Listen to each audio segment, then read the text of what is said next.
Hello বন্ধুরা, home cooking চ্যানেলে তোমাদের সবাইকে স্বাগত জানাই। আজকের রেসিপি হচ্ছে পেঁয়াজ কলি আলু ফুলকপি ভাজা। তো সবজিগুলোকে ভালো করে কেটে নিয়ে ধুয়ে নিয়েছি। এবার কড়াইতে তেল দিয়ে তাতে 5 ফোড়ন আর শুকনো লঙ্কাকে ভালো করে ভেজে নিতে হবে।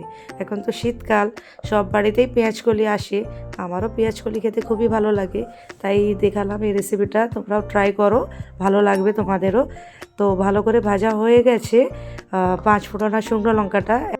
এবার আলু আর ফুলকপিটা দিয়ে দিলাম, তাতে হলুদ আর নুনটা দিয়ে এটাকে ভেজে নেব। এখন পেঁয়াজ কলিটা দেবো না, কেন পেঁয়াজ কলিটা তাড়াতাড়ি ভাজা হয়ে যায়, এগুলো একটু সময় লাগে।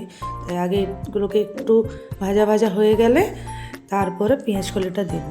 দেখো একটু ঢাকিয়ে রেখেছিলাম, ঢাকিয়ে রেখে এটা একটু ভাজা ভাজা হয়ে গেছে। এবার পেঁয়াজ কলিগুলো দিয়ে দেবো। তখন তো নুন দিয়েছিলাম, ওই জন্য সামান্য একটু নুনটা দিয়ে দিলাম।